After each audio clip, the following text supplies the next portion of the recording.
ठीक है, आपके मसलक और दोस्तों ये वीडियो कल से सोशल मीडिया पर बड़ी तेज़ी के साथ वायरल हो रही थी और इस बारे में बहुत सारे लोगों को कन्फ्यूज़न था।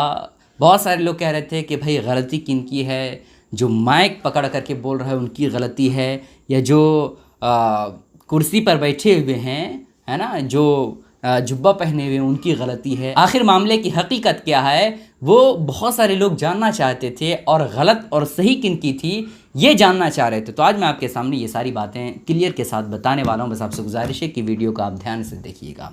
दोस्तों देखें, ये जो माइक पर बोल रहे हैं वो निज़ामत करने वाले हैं, नकीब हैं। और ये जो बैठे हुए हैं, जो जुब्बा और पगड़ी लगा कर बैठे हुए हैं, जिन्होंने एतराज़ किया है, इनका नाम मुफ्ती रेहान मंजरी साहब है।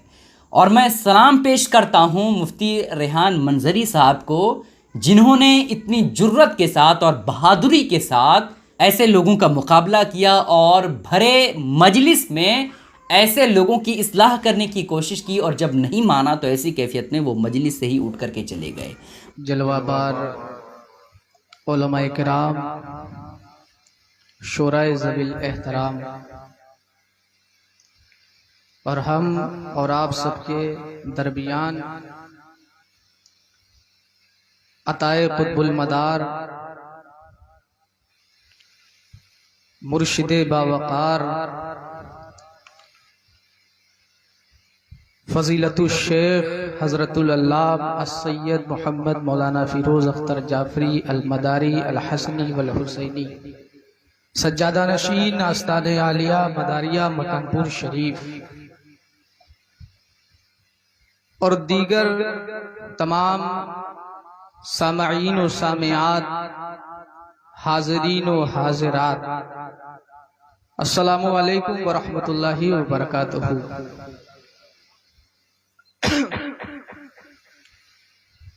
मौसूफ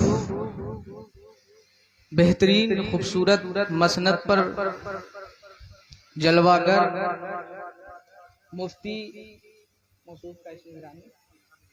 मुफ्ती रेहान मियां बेहतरीन पुरस मालूमात गुफ्तगू से अवामे अहले सुन्नत को एक दीनी इस्लामी मजहबी पैगाम दे चुके हैं। और लगभग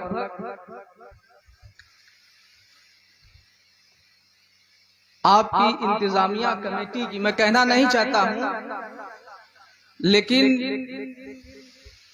एक हसास अमल जो आज इस सरजमीन पर यहाँ की इंतजामिया कमेटी ने किया है,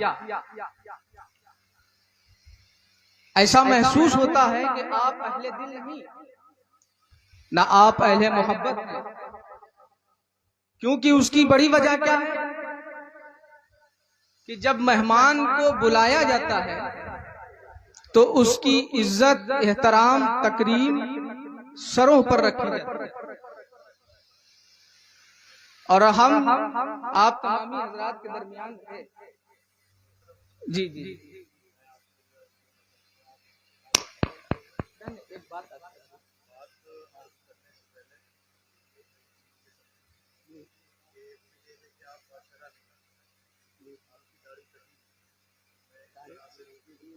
अभी मेरी दाढ़ी निकल रही है, क्या पहन चला, वो अंगूठी मेरी है, उन्हीं टाइम से छूटी हुई है।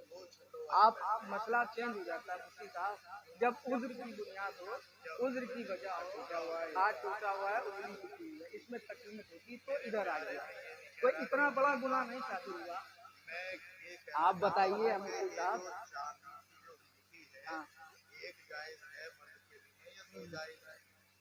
एक ही तो है,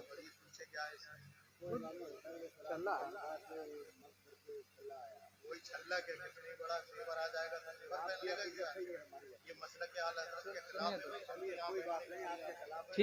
ठीक है, आपके मसलक और मजहब के खिलाफ है, ये मसलक के आला हजरत के खिलाफ है, के खिलाफ है, और ये बाशराबी नहीं है और इन्हें तकरीर का स्टेज पर आने की भी इजाजत नहीं है। आप कैसे कह सकते हैं? और अगर ये हैं तो फिर हम चल रहे हैं। तो आप जाइए, आपके बरादराने मिल्लत इस्लाम, क्या मुझको जलील करने के लिए बुलाया था क्या? हम इमाम हुसैन की औलाद हैं, इमाम हुसैन देख रहे हैं, प्यारे मोहम्मद अरबी हाशमी सल्लल्लाहु अलैहि वसल्लम देख रहे हैं, यहाँ हाजिर हैं कि मुझको जलील करने के लिए बुलाया है कि मैं सारा वक्त लेकर तकरीर कर जाऊं और मदार का नाम भी ना लूं, हुसैन पाक का नाम भी ना लूं, रसूल और आरे रसूल, बात नबी की और जात नबी की। अगर नबी को मानते हो तो जाते नबी को मानने के बाद और असलाफ औलादे नबी को भी मानना पड़ेगा।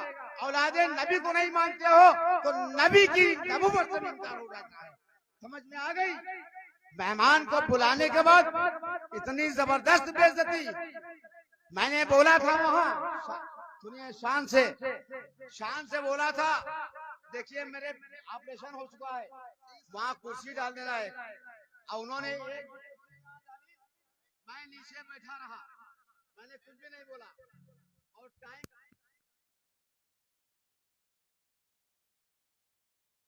मामले की हकीकत ये है दोस्तों कि ये जो नकीब साहब हैं उन्होंने 2 अंगूठियां पहनी हुई थी और नकीब साहब कह रहे थे कि ये मेरा उज़्र है, 2 अंगूठी पहनना ये मेरा उज़्र। तो मुफ्ती रेहान मंजरी साहब ने कहा कि आप एक अंगूठी खोल दें और शरीयत के पाबंद बनें और शरीयत की खिलाफ वर्जी ना करें। तो ये नकीब साहब अपनी बात पर अड़ गए और ऐसी कैफियत में ये कहने लगे कि ये ज़्यादा शरीयत के ख़िलाफ़ नहीं है, मैं नाजायज़ और हराम वाला काम नहीं कर रहा हूँ, मैं कोई बहुत बड़ा गुनाह नहीं कर रहा हूँ। तो मुफ्ती साहब ने कहा कि अगरचे बहुत बड़ा गुनाह काम नहीं है लेकिन ये शरीयत के ख़िलाफ़ है और शरीयत के ख़िलाफ़ वर्जी करने वाले को अगर स्टेज पर माइक दे दिया जाए तो ऐसी कैफियत में हम इस ऐसी मजलिस में, ऐसे जलसे में नहीं रहेंगे। और ऐसी कैफियत में मुफ्ती रेहान मंजरी साहब उठ करके चले गए और ऐसे लोगों का बाइकआउट किया।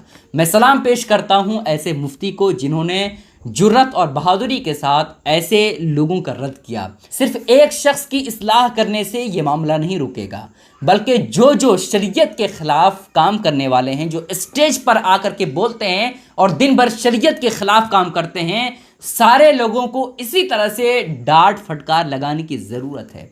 चूँकि हमने बहुत सारे शायरों को देखा जो 2 घंटे 3 घंटे प्रोग्राम में नात पढ़ेंगे और नजराने 40,000 उनको चाहिए, 20,000 चाहिए, फ्लाइट की टिकट आने और जाने की चाहिए और उनका मकसद क्या रहता है? सिर्फ और सिर्फ पैसा लूटना, कौम का पैसा लूटना, उसके अलावा कुछ भी कौम को हासिल नहीं होता है।